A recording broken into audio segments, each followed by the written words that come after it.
Upgrades.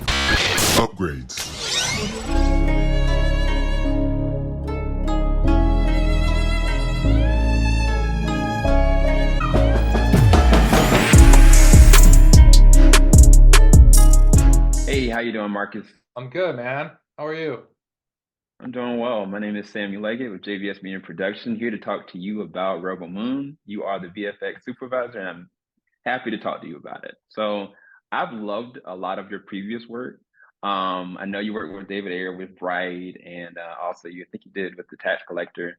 But my favorite with you was Spider-Man. I think honestly, Amazing Spider-Man 2 to this day has some of the best visuals that Spider-Man has ever had, and I think that's a compliment to you. And now you're working with a visionary in Zack Snyder. That's insane. So I'm gonna go ahead and just get down to the nitty gritty as far as Rebel Moon. So this movie, it's got a lot of creatures and ships and otherworldly kind of elemental things going on, but it's also got some pretty brutal and gnarly fights and things going on. And so I know Zack is a visionary; he storyboards everything. And so I'm pretty sure he had concepts and sketches. So from the concepts and the sketches that he made to figuring out like what you could do practically as far as logistics with that to what the finished product is, what was that process for you breaking down Rebel Moon? It's it's an exhausting process, but it's a fun one too. It's you look at I look at, you look at the script, then you look at the boards, then you look at the artwork, and then you have a lot of discussions about it, right? So, each scene on screen is, could be 1 minute, could be 10 minutes. Those are multiple meetings, hours and hours of multiple departments talking about it. And so, I look at it in a technical executable way, but also I look at it as like, I always go about it as how can I support the cast performances and Zach's Mm, vision. Well, I tend to lean more on practical effects when I can, knowing that if we have to later on and edit changes, creative changes, something like that, we can always help fix it, enhance it. And so, that's how I go about the idea of these movies starting off. And then you get some really great stunt teams. You get some amazing special effects supervisors that have amazing teams that can build you anything. So mhm. like if you want to talk about the stunts for a second, and maybe just talk about Armada because that's a really great example. The spider creature is a really good example where you get all of the things I'm talking about right now. You get amazing performances by Jenna Malone. And we talked Yes. about doing it all digital, but it's like, why? Like Jenna's performance is so good, and Hmm. Doona's performance is so good, and the two of them together sell it. And then you Hmm. have a stunt team that you never see in there, but there's 5 to 6 stunt performers moving around this rig that Jenna's attached to. Oh, And then everything that she's attached. their pool noodles are the legs that swat at Doona, and Doona blocks the pool noodle. And so it's that stunts, special effects, the cast, and then it's of course me and visual effects later on, and all the artists that work on the shots to make it look good and execute it technically, but also make sure that creatively it's what Zach wants. And so I kind of you have to break down each individual, not even each individual scene, it's like each individual shot and what each shot is. And I always try to tend on, let's try to do it practically as best we can. And so I think that's a great example where that actually paid off for everybody, because I think 80 to 90% of that scene is Jenna Malone and Doona acting with each other, and amazing cohesive performances from everybody else, other departments. Yeah, no, I think that's a perfect segue because I mean, Zach always goes for practical if he can. And then as far as the physicality and the brutality of a lot of the action scenes are always up there. And so when my next question really was about the close quarters brutality of like the combat. I know that you had a great stunt coordinator in Freddie, kind of orchestrating how those work, but because you're doing slow motion and there's a lot of gunplay, I mean, some of the sequences, even the flashback sequences of war times Rick literally were really done very well specifically. So kind of what was one of the hardest scenes to kind of handle or tackle, or what was some of the challenges you had with those specific close quarter combat sequences? Like how do you merge VFX and how do you also make sure it works fluidly at the same time? Yeah, I mean, I could talk about the Muddy Battlefield. That's a good example, and then I can talk about Gondable, which is a good example, and both very different because Muddy Battlefield is a little close combat, right? And so you have Hmm. Sofia as Cora.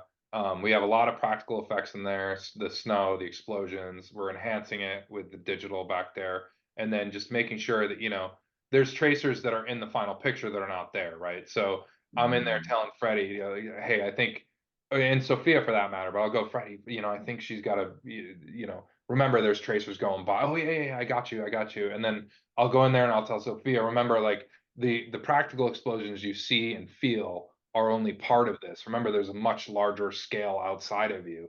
And she's like, Hmm. yep, I got it. That's it. I'm in there in that moment, and that's hard sometimes with cast because they're like, what am I looking at? It's the green screen, nothing, Right. right?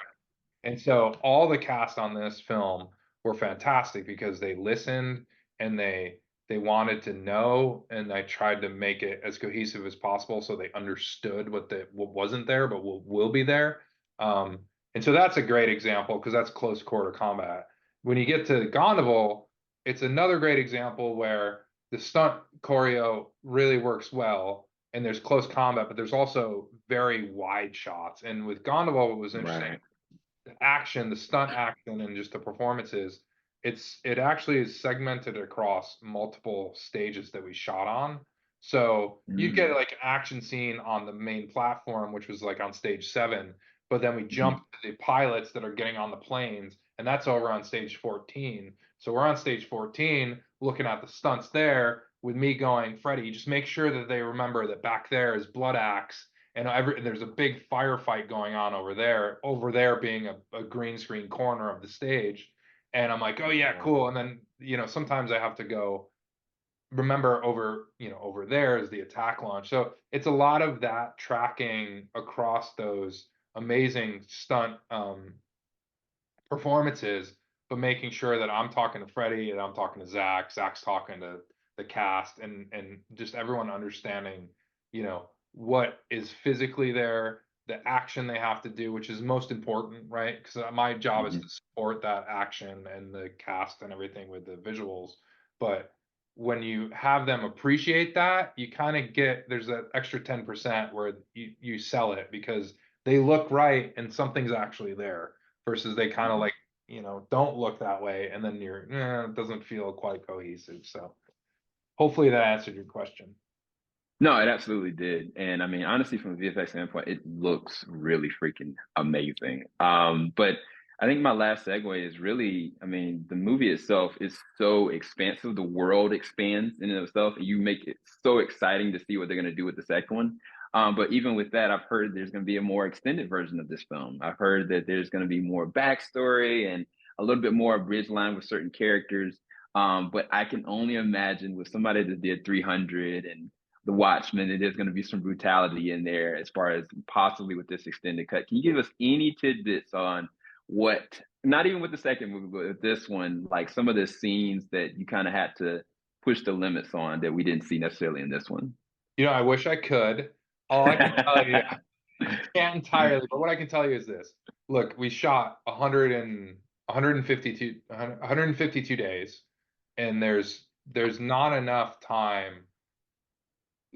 Zach's a shooter, so we shot a lot, and he's very good with the intentions of what he's shooting and assembling the Mhm. cut in his mind.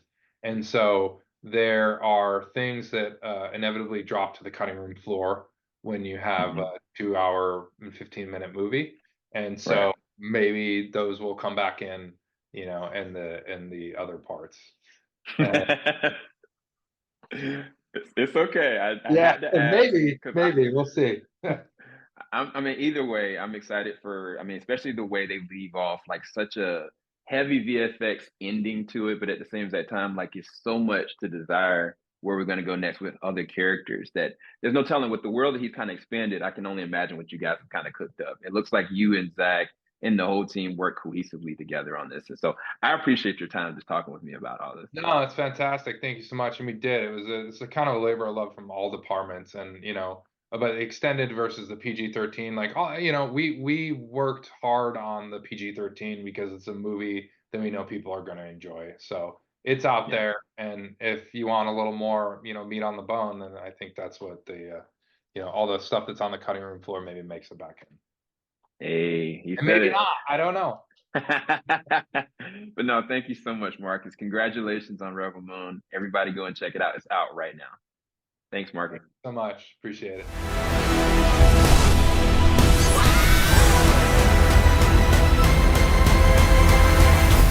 It's a new age for the universe.